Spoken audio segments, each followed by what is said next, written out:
She kissed me, like she always did, mechanical, precise, a habit with no spark of desire, no warmth, no hunger, just the cool touch of lips. Then she turned away, adjusting her dress in the mirror, and her reflection became alien, eyes distant, mouth a thin line. That faraway look she thought I didn't notice. "We'll take separate cars," she said. The words too light, too airy, like dust motes in a sunbeam. "In case you want to leave early." That casualness was a slap. I didn't argue, didn't even breathe out. I just slowly, habitually nodded. That's what she expected. A programmed response. I buckled our son into the passenger seat. He looked at me in that quiet way he always did, studying my face the way kids study the sky before a storm. We pulled out of the driveway. She was already gone. Halfway through the drive, he leaned in close. His voice was barely a whisper. The kind children use when they know something is wrong but don't know how to say it out loud. "Dad, Mom doesn't know I found this." His small fist uncurled. In his palm, a white plastic rectangle. A hotel key card. Room number 237 scrawled across it in hurried blue ink. Beneath that one damnable word, Mark. I took it from him. My hands didn't shake. Not yet. The tremor would come later. I gave him a smile that felt like a lie and, without a word, turned off the highway at the next exit, away from our planned route. "I think I took a wrong turn, buddy," I murmured, my voice surprisingly level. He just nodded, his gaze unwavering. Smart kid. He gets that from me, too. The hotel was nothing special. A nondescript chain, anonymous as a forgotten thought, built for fleeting lives and whispering secrets. I parked around the back, in an unassuming spot, leaving the engine to hum softly. "Stay here," I told him, briefly touching his shoulder. "I'll be right back." He just nodded, his quiet trust a heavy weight. The elevator, this metal box of waiting, smelled like bleach and bad decisions. I stood still inside it, watching the red numbers tick up like a countdown. Second floor, left turn, room 237. The number glowed, an ominous beacon. I knocked. 1, contained rap. Silence. Then a soft click. The door opened 2 inches, then stopped. A man, tall and rumpled, stood there, shirt half-buttoned, bare feet on the plush carpet.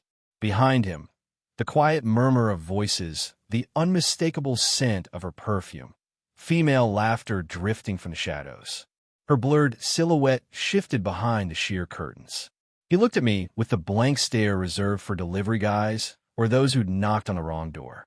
Then his eyes met mine, and that casualness shattered. He froze. From the deeper shadows of the room, her voice, with that familiar, lazy intimacy, called out, "Mark, who is it?" My name isn't Mark. It never was. He closed the door slowly, deliberately. I let him. I didn't knock again. I didn't need to. The answer was already echoing in the hollow space inside me. That night, silence was my cloak. At dinner, in bed, it clung to me like a second skin. She smiled her usual, practiced smile, a fragile mask that tried to say nothing but screamed everything. I watched her, every gesture, every word, as if calculating the deceit. She spun tales of her parents' party, her mother's new dress, her father's booming toast, each detail meticulously fabricated, as if she'd been there for hours. I nodded in all the right places, the perfect automaton. But I already knew what the wallpaper in room 237 looked like. I knew how many rings she took off before she lay down. The next day, I delved into the digital trail I had quietly cultivated. She didn't know I'd mirrored her phone a year ago, an instinctive precaution I now understood. Mark was a phantom. Burner numbers, encrypted apps, hidden folders. But even phantoms leave traces. And no one, not even a phantom, can be that careful forever. Their first clandestine meeting, 6 months ago, a conference, of course. Photos, raw and unfiltered. Texts, laced with laughter, with plans for someday, with casual, cutting remarks about me. She painted me as distant, cold, disconnected. And she wasn't entirely wrong. The warmth had turned to ice the moment I stopped trusting her. That was long before she ever sought warmth in someone else's sheets. It all led to one stark, brutal truth. A DNA test. Clinical. Uncompromising. One swab for my son, one for me. 3 days. 3 days where sleep was a forgotten luxury, unnecessary, irrelevant. The envelope arrived. Plain white, unassuming, like a hidden blade. As truth often is. I opened it in the sterile quiet of my office. The door locked, the world outside muted. The words were a hammer blow. No match. Probability of paternity, 0%. I read it. Again and again. As if the numbers could rearrange themselves. As if the ink could fade. As if the universe could correct its cruel joke. Then, slowly, deliberately, I folded the paper and slipped it into my jacket pocket, a loaded gun against a future I couldn't yet imagine. That night, I cooked her favorite meal, lit the candles, their flickering dance mocking the darkness in my soul, played the music she liked, the melodies now a dissonant choir. She walked in, a triumphant smile on her face, as if she'd just won some secret, personal victory. After dessert, I slid the crisp, white envelope across the polished table. No words needed.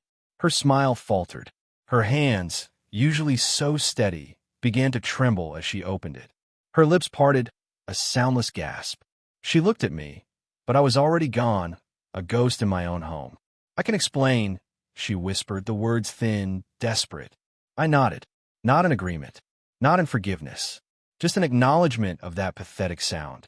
She reached for my hand, a desperate, familiar gesture. I pulled back, a clean, decisive motion. My voice remained calm, steady. No cursing, no accusations. I simply slid my phone across the table, the screen already open. Mark's name glowed, a brand. The messages, the photos, the dates, the locations. A meticulous, damning chronology. Her face crumbled, a slow-motion collapse of all her carefully constructed lies. "I saw you," I said, the words cutting through the sudden silence. One wrong turn. That's all it took. Tears came, a flood, a deluge. But I knew.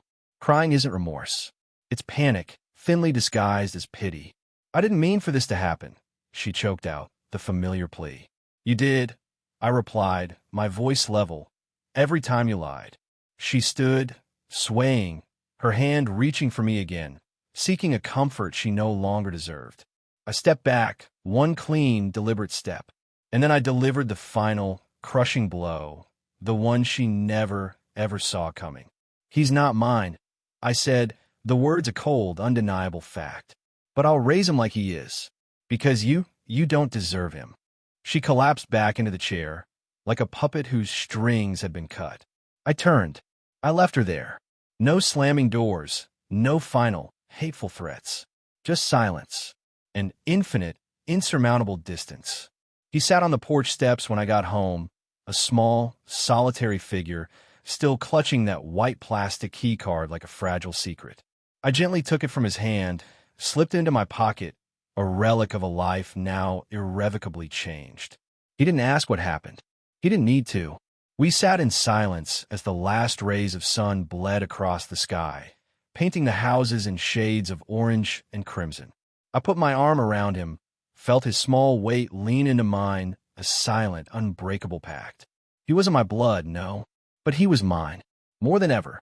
She thought she'd broken me, but all she did was reveal the parts of me that were already dead, clearing the way for what was meant to live. And now I knew exactly who I was. Without her,